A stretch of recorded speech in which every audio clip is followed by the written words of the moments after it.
Oi pessoal, tudo bem com vocês? Então, eu sou a professora Luzilete e vou trabalhar com vocês o componente de ciências. E na aula passada, a gente pediu uma liçãozinha, nós tínhamos uma liçãozinha para fazer, não tínhamos? Vamos voltar lá na lição? Eu sei que não tem muito como a gente corrigir, mas eu quero fazer umas perguntas para vocês a respeito da atividade. Vamos lá? Então, a nossa atividade estava lá na página das fichas, né? Na página 77, lembram disso? Vamos ver lá qual que era a nossa página? Então, a 77, olha lá. Dizia que era para vocês fazerem um desenho de uma pessoa da sua família, colocar todas as características dessa pessoa, né, as características físicas dessa pessoa, e depois contar para a família quem seria. Mas eu propus um desafio para vocês. Vocês lembram qual que era o desafio? Eu propus que vocês pensassem em alguém da família, desenhassem e não contassem para ninguém quem era. Depois vocês tinham que reunir a família e mostrar o desenho que você fez para a família, e a família tinha que, a partir do seu desenho, das características dessa pessoa, descobrir quem era. Vocês lembram disso? Foi essa a proposta que eu fiz. E aí, como é que foi essa atividade em casa? Foi bacana? Deu certo? As pessoas descobriram quem era o desenho ou não descobriram? Pois é, quando eu falo de desenhar usando as características, por quê? Porque o que me diferencia de uma pessoa para outra são as minhas características físicas, num primeiro momento, né? Quando as pessoas batem o olho em mim e me veem e recebem o meu nome, né? Luzilete, eles olham para mim e sabem que eu sou Luzilete por conta das minhas características. E sabem que, por exemplo, eu não sou outra pessoa e a outra pessoa não é a mesma pessoa que eu, certo? Por conta das características físicas. Pensa aí na sua casa. Se você olhar bem para você, se você tem um irmão, uma irmã, olha bem, faz uma comparação entre você e o seu irmão. Aí eu sei que tem gente que vai dizer assim, mas eu sou muito parecido com o meu irmão porque o meu irmão ou a minha irmã é gêmeo, nós somos gêmeos, né? Mas mesmo os irmãos gêmeos que são semelhantes, eles não são iguais. Eles são semelhantes, quer dizer, eles têm muitas coisas parecidas, mas não são iguais. Tanto é que a mãe, o pai, quem convive com vocês, sempre sabe diferenciar quem é um e quem é outro, não é? Como é que sabe diferenciar? Porque vocês têm entre vocês alguma coisa diferente que é muito particular de um e que não é do outro. Tá vendo como ninguém é igual a ninguém? Então, as características físicas servem para nos definir, são elas que nos definem e que nos diferenciam. Lembram que ontem, vamos voltar lá na nossa página de abertura do livro? Vamos voltar lá um pouquinho? Ontem a gente falou disso, a gente falou de diferenças, de características próprias. Por exemplo, quais são as minhas características próprias, né? Então eu tenho o cabelo preto, eu tenho olhos castanhos, eu tenho a pele morena, isso são características minhas. Tem outras pessoas que têm cabelo escuro, olho castanho e pele morena? Com certeza tem, mas será que elas são iguaizinhas a mim? Muito provavelmente não. E ontem a gente falou disso aqui no nosso desenho. A gente falou principalmente do grupo de crianças, que elas são bem diferentes entre elas, cada uma tem as suas características físicas, mas a gente falou também do ambiente, que também tem características diferentes. Será que uma árvore é igual a outra aqui nessa imagem? Será que todas elas são a mesma espécie de árvore? Lembram disso que a gente conversou na aula anterior? Então, olha lá. E será que também os brinquedos são iguais? Será que eles têm as mesmas características? Será que os materiais que eles são todos feitos do mesmo material e todos os materiais têm a mesma característica?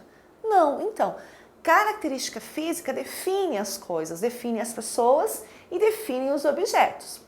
Aí a gente viu aqui, né, o nosso grupo de amigos, nós vimos que eles têm características físicas muito diferentes, né? Desde a cor da pele, ao tipo de cabelo, a cor do olho, né? A gente tem o nosso amigo aqui que ele é cadeirante.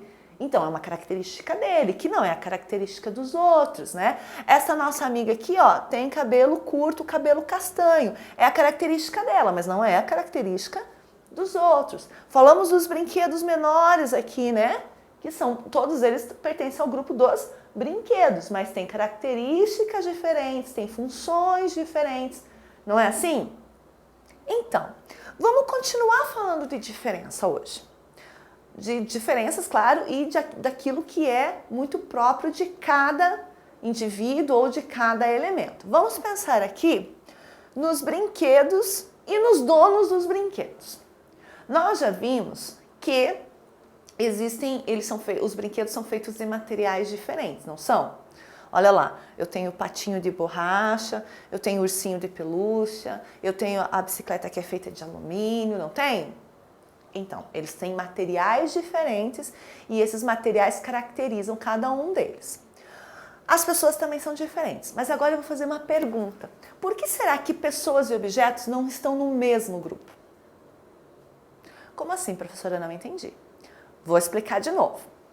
Nós, seres humanos, nos relacionamos com os objetos, certo?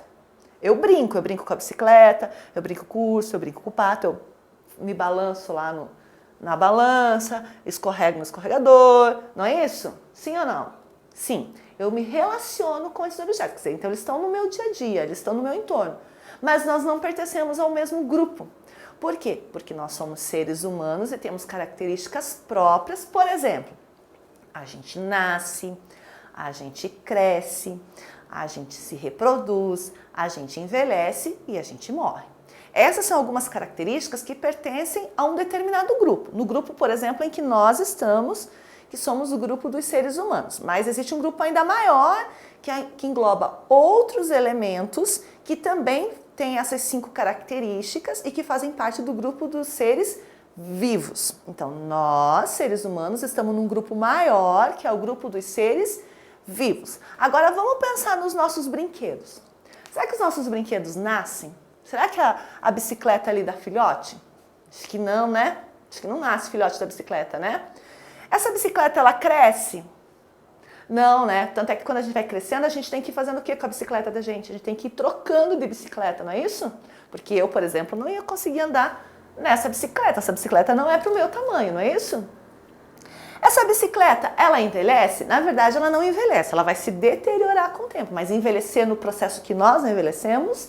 Não. E será que em algum momento essa bicicleta vai morrer? Será que se eu largar essa bicicleta aqui, nessa praça, vamos ver a idade dessas crianças aqui, né? Essas crianças devem ter aí próxima à idade de vocês, né? 7, 8 anos, né? Não, 6, 7 anos, por aí. E eles estão aqui, não estão? E eles se relacionam com essa bicicleta. O que vai acontecer com eles com o passar do tempo? Vamos imaginar que eles abandonem essa bicicleta aqui, vão para casa e nunca mais voltem nesse lugar. Né? O que vai acontecer com a passagem do tempo? Eles vão crescer, vão ficar adultos, não vão? E vão envelhecer. Se eles voltarem depois de um tempo aqui e ninguém tiver mexido nessa bicicleta, mesmo com o passar dos anos, provavelmente ela vai estar meio estragada, enferrujada por conta da ação da chuva, do sol, do vento, mas ela vai continuar exatamente no mesmo lugar e exatamente com o mesmo formato. Por quê? Porque ela não pertence ao mesmo grupo que os seres, dos seres vivos. Ela pertence ao grupo, né, dos seres não vivos, dos seres inanimados. Tá certo? Então, essa é a diferença. E a bicicleta, outra coisa, né? Comentei com vocês sobre eles irem embora, deixar passar o tempo e voltar aqui. E a bicicleta vai continuar parada. Por que a bicicleta vai continuar parada ali? Mas ela tem roda, ela tem pedal, por que ela vai continuar parada? Porque para ela exercer a função dela, para ela sair do lugar, ela precisa do quê? Da ação humana. Senão, ela vai ficar ali. Para que a balança funcione, precisa que alguém, né, sente ali e se balance. Senão, ela vai ficar ali, não é? Não tem as coisas que enferrujam, que estragam, que ficam sem uso? Por quê? Porque precisa da ação do ser humano para que os objetos tenham uma função. E isso vale tanto para os brinquedos, como vale também para outros objetos que você tem aí na sua casa. Vamos pensar aí na janela da sua casa. Para que serve a janela da casa? Né? Para entrar o ar, para entrar a claridade da luz. Mas se ninguém abrir a janela, ela vai abrir sozinha? Não vai abrir sozinha. Não vai. Ela precisa que alguém... Eu sei que existem alguns sistemas, por exemplo, de cortinas, persianas e janelas que a gente aciona por controle remoto, não tem? Tem. Mas se não tiver alguém que acione o controle remoto, vai abrir? Não vai. Então, o ser humano ele precisa agir sobre o objeto para que o objeto tenha uma função. Senão, ele não tem função alguma, senão ele não exerce a sua função. Tá certo? Então, vamos lembrar, hein? Vou até fazer um desenho aqui. Nós vamos ter, então, 2 grandes grupos. Tá certo? dois grandes grupos. A gente vai ter os grupos dos seres vivos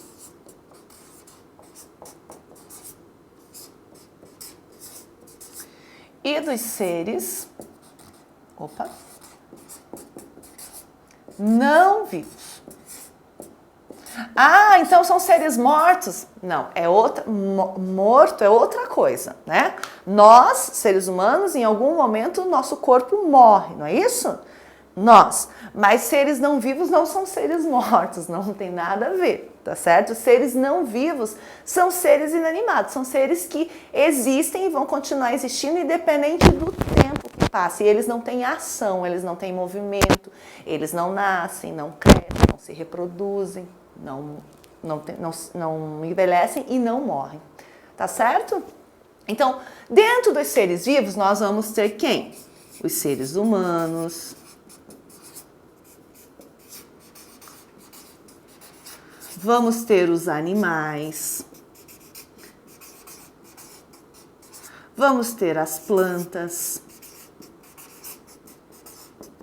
vamos ter os vírus, as bactérias, entre outros, entre outros micro-organismos, quer dizer, que são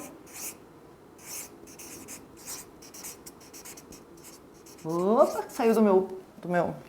Os micro-organismos que a gente não vê, mas que estão ali e que também fazem esse processo. São os seres vivos. Quem são os seres não vivos, então? Quem seriam esses seres não vivos?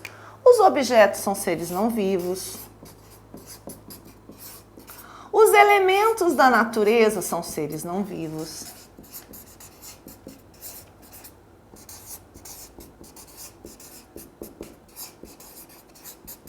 Os minerais são seres não vivos.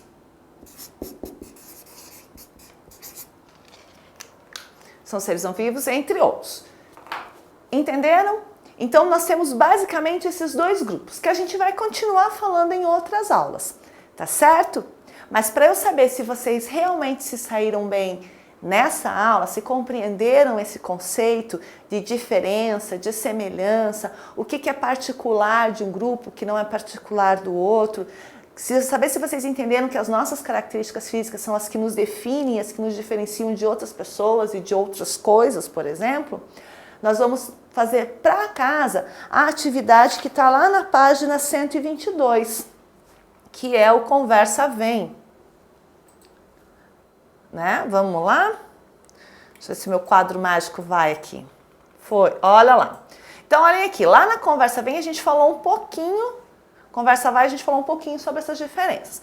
No Conversa Vem é a atividade que vocês vão fazer em casa, quer dizer, vocês já estão em casa, né? Mas vão fazer para casa, sem a minha ajuda, sem o meu auxílio, a gente retoma na próxima aula. Então, o que a gente tem lá?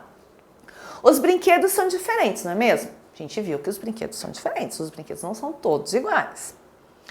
Será que há diferença entre os brinquedos e as crianças? Será que tem diferença entre criança e brinquedo ou não tem?